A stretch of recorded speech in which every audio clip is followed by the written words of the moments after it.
Bapak niki mengganggu. Iya, tidak. Enggak apa-apa.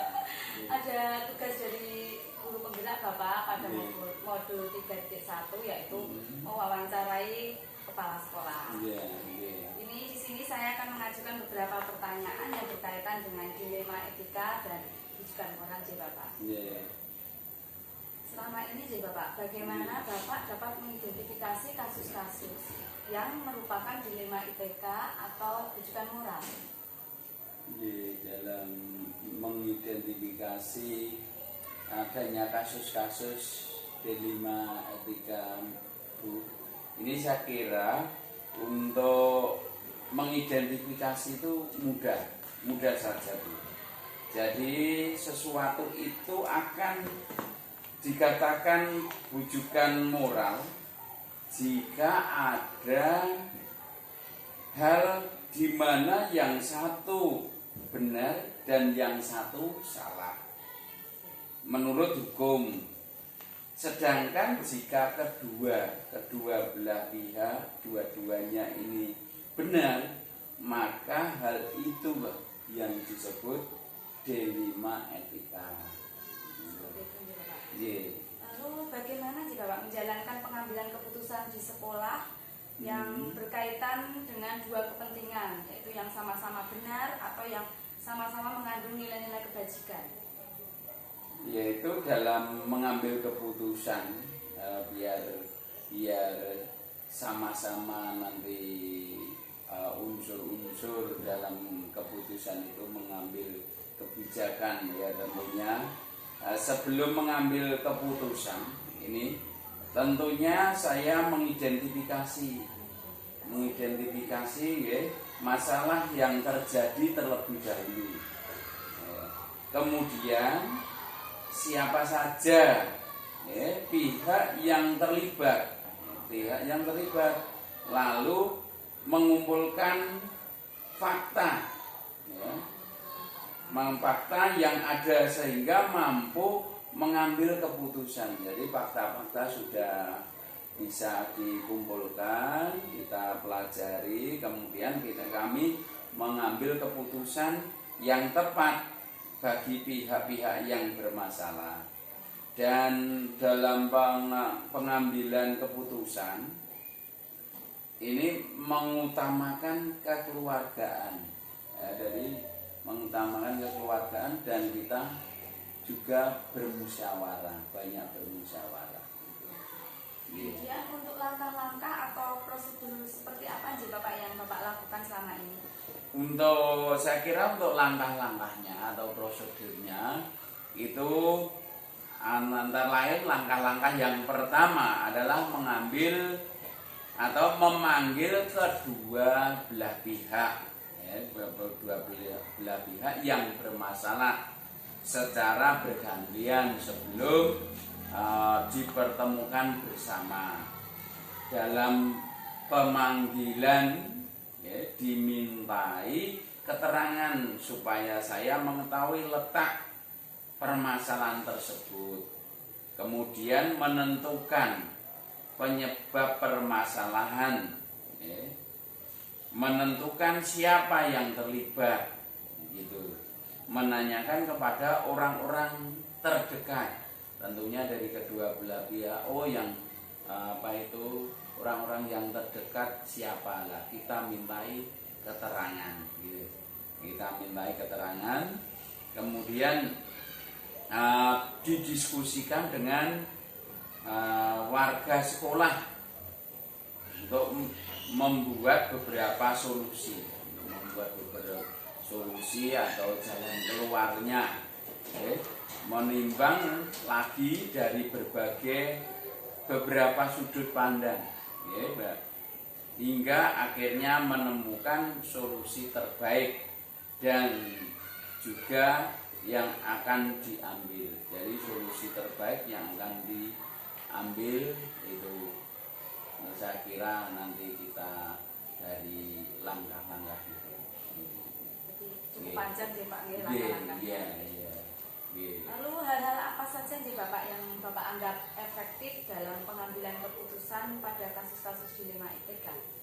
Ya, hal-hal yang efektif saya kira kami melakukan analisis, ya, analisis dengan berdialog, ya, berdialog bersama pihak yang bermasalah dengan prinsip kekeluargaan untuk mencari solusi yang dapat diterima kedua belah pihak dengan cara memberikan bimbingan secara komprehensif, di mana solusi tersebut bermanfaat bagi banyak orang secara mungkin jangka panjang, tidak hanya waktu itu saja tapi jangka kedepannya.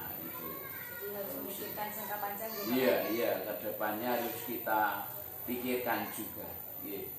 Mengenai hal-hal apa saja sih Bapak yang menjadi tantangan dalam pengambilan keputusan pada kasus-kasus dilema etika? Selama saya menjadi kepala sekolah, tantangan yang saya hadapi dalam pengambilan keputusan adalah bagaimana cara mencari solusi, jalan keluar itu yang terbaik bagi semua pihak dengan risiko yang minimal, ya, risiko yang minimal atau sedikit mungkin ya risikonya. Syukur-syukur nggak ada risiko sama sekali, sedikit. Iya, diharapkan ya Pak. Iya, tentunya membutuhkan dukungan yang positif dan dari semua warga sekolah. Lalu dalam penyelesaian kasus ini atau dalam penyelesaiannya itu, apakah ada jadwal tertentu sih Bapak? Jadwal tertentu dalam menyelesaikan kasus itu atau langsung diselesaikan saat itu juga nih Pak? Prosedur atau bentuknya yang Bapak jalankan selama ini seperti apa? Kalau prosedurnya untuk jadwal ini, jadwal tentunya sesuai langkah-langkah tadi atau sesuai prosedurnya. Sebagai kepala sekolah, langkah-langkah yang tepat yaitu untuk menyelesaikan masalah yang ada secara langsung gitu ya, secara langsung agar tidak berkepanjangan ya, serta tidak menimbulkan perselisihan baru. Mau menyelesaikan malah timbul perselisihan baru. Nah ini kan nanti akan malah tidak baik. Dengan melibatkan beberapa pihak, terutama Dewan Guru, kemudian pengawas sekolah, ya, Dewan Guru, pengawas sekolah, dan juga komite sekolah. Ini kita mintai masukannya, ya, untuk mempertimbangkan. Kita minta masukannya tergantung pada karakter permasalahannya. Itu. Lalu adakah seseorang atau faktor-faktor yang selama ini mempermudah atau membantu Bapak dalam pengambilan keputusan kasus dilema etika Bapak? Saya kira untuk faktor-faktor yang bisa mempermudah menyelesaikan masalah dilema etika, ini setiap permasalahan yang ada selalu saya bawa dalam musyawarah, musyawarah atau rapat Dewan Guru, biar semuanya terbuka dan tahu agar lebih cepat menemukan solusi terbaik. Juga bisa didiskusikan dengan orang-orang yang mempunyai kedekatan personal dengan yang mengalami permasalahan. Selanjutnya bisa berkonsultasi, ya, langkah kami berkonsultasi dengan pengawas sekolah tadi atau komite sekolah untuk meminta saran dan masukannya yang terbaik untuk baik permasalahan yang ada untuk mengambil keputusan. Jadi diutamakan musyawarah. Iya. Dari semua yang Bapak sampaikan, kira-kira pembelajaran apa sih Bapak yang dapat Bapak ambil dari pengalaman pengambilan keputusan yang berkaitan dengan dilema etika? Insya Allah dengan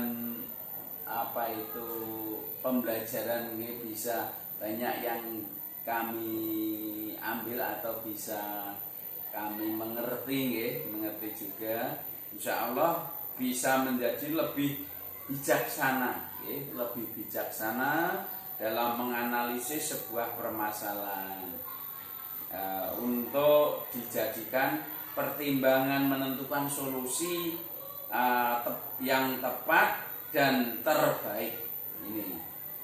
Selain itu komunikasi yang baik, ya, komunikasi antara pimpinan dan juga warga sekolah, tentunya dari Bapak Ibu guru pada setiap elemen warga, ya, warga sekolah juga sangat menentukan cepat lambatnya penyelesaian masalah yang ada. Jadi semuanya itu dipikirkan dengan seksama nih Pak. Iya. Semua masalah itu bisa selesai kalau bisa secepatnya dan yang terbaik ya Pak. Iya. Dan tidak menimbulkan permasalahan baru. Jadi Bapak terima kasih atas waktu yang diberikan saya. Sama-sama. Ya, terima kasih Bapak. Wassalamualaikum warahmatullahi wabarakatuh. Waalaikumsalam warahmatullahi wabarakatuh. Biasanya di matematika itu memang berat ya. Memang ada dua hal dengan pertimbangan tertentu. Tapi nanti saya biasanya saya ambil dari skala prioritas. Tapi untuk mengidentifikasi tetap nanti saya klasifikasi. Jadi bukan mengidentifikasi dengan cara klasifikasi. Jadi mana yang seharusnya diprioritaskan.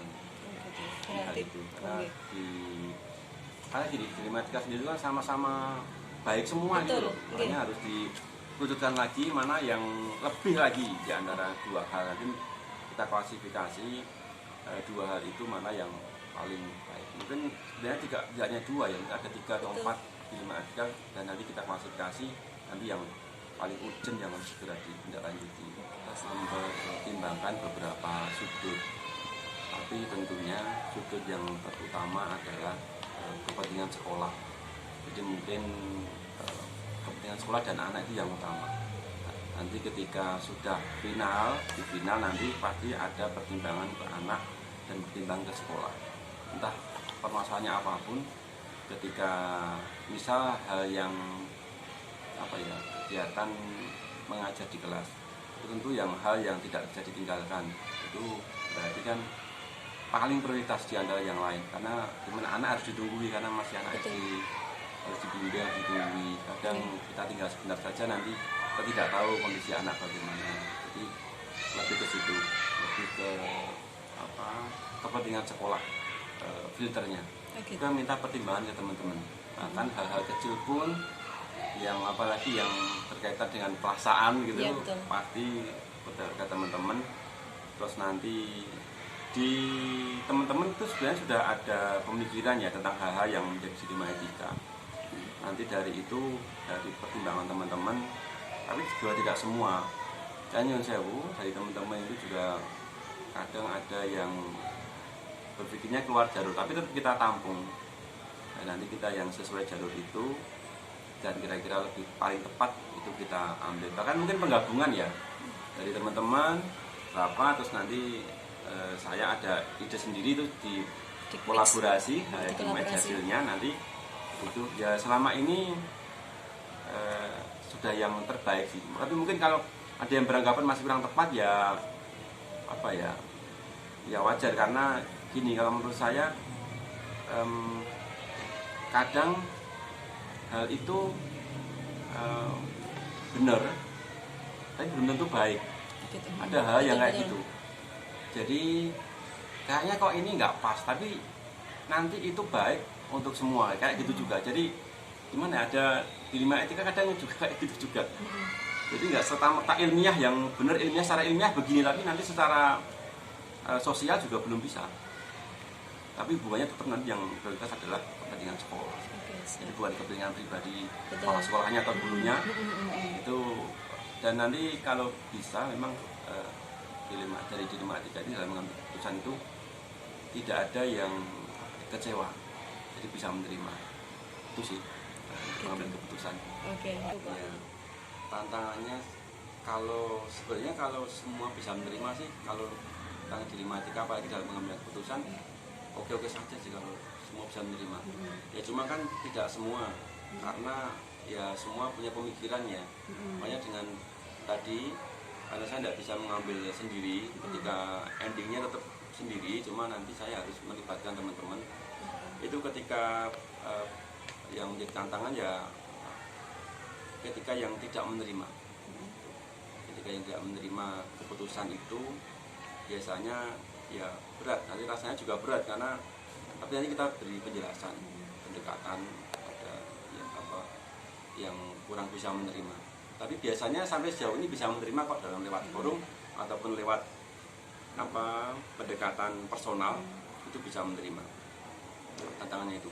Dan kadang tantangan yang lainnya lagi, ada hal yang kita tidak tahu sebenarnya bagaimana sih, karena dilematika tentunya ada tahapan-tahapan, kita klasifikasi. Yang jadi tantangan itu kadang ada hal yang kita belum bisa identifikasi, belum bisa munculkan di situ. Nah itu makanya saya tidak bisa memutuskan dengan waktu cepat, itu tidak bisa, kecuali hal-hal apa ya, kalau cuma hari ini pulang itu bisa. Tapi ketika hal yang nanti kita mau benerin pagar sebelah timur, itu kan berbagai pertimbangan, karena kan kita melihat dari berbagai segi. Orang tua, misalnya orang tua berpendapat begini, dari guru saya cross check dulu. Tapi sebelumnya memang setiap Sabtu itu saya ada evaluasi dan refleksi, cuma tidak lanjutnya belum. Evaluasi refleksi setiap Sabtu ya? Setiap Sabtu itu ada rapat setelah jam anak-anak pulang, sebelum Bapak Ibu pulang itu ada refleksi. Jadi memang agak lama juga rapatnya, tapi nanti paling lama itu sebulan sekali. Paling ada lama sebulan sekali. Tapi paling cepat 1 minggu sekali.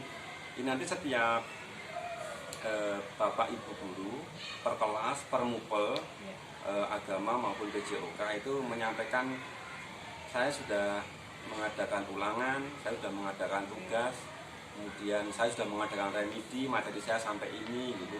Kemudian dengan anak tidak ada masalah, itu ada. Jadi memang ada periodik lah gitu, setiap satu ataupun 1 bulan sekali.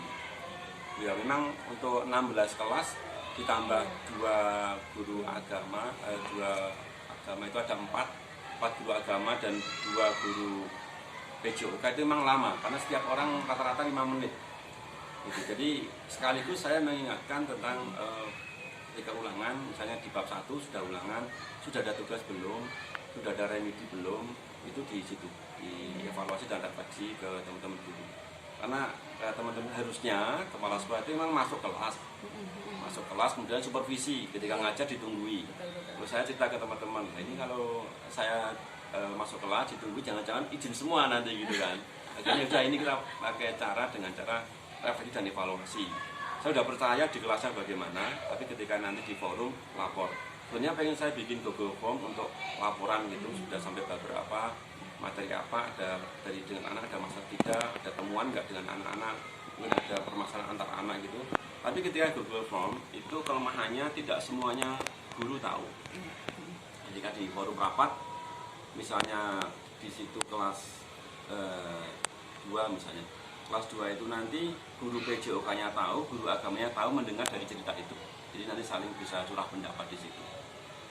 Itu kemudian nanti dari situ nanti ada tindak lanjut. Dari saya biasanya tiap periode berikutnya itu nanti yang begini, atau perlu saya panggil khusus ke sini untuk kelas tertentu yang memang banyak masalah atau mungkin ada sesuatu, itu pasti ada pendekatan personal juga. Karena kan semua kadang dari dalam ada masalah juga sih, kadang dari keluarga, dari dalam gitu, bukan dari sekolah, masalah itu kenapa gitu kan, tetap saya pendekatan banyak, terutama teman kepala sekolah. Sama kepala sekolah itu ya, teman kepala sekolah, ada Pak Kordi juga, secara linear ke Pak Korbi itu sangat membantu.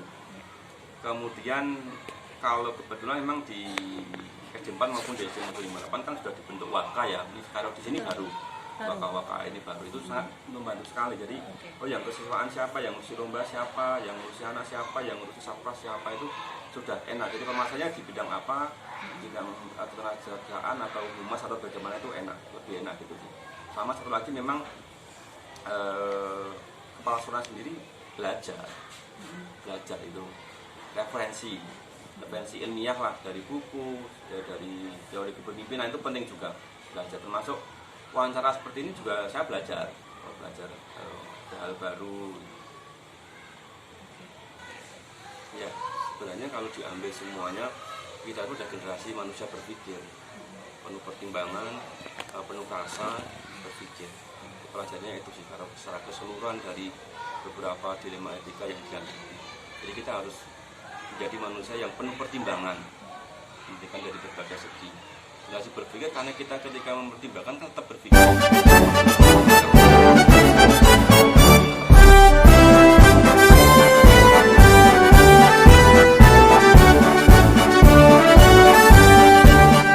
Bulatkan tekad, kuatkan hati, negeri ini memanggilmu kawan. Belajar, bergerak, berbagi untuk negeri, guru penggerak majukan pendidikan. Guru penggerak menghamba pada murid, kreatif rancang pembelajaran. Hargai potensi, tingkatkan prestasi, lahirkan profil pelajar Pancasila. Belajar, bergerak, berbagi untuk negeri, kita menjalin kolaborasi. Belajar,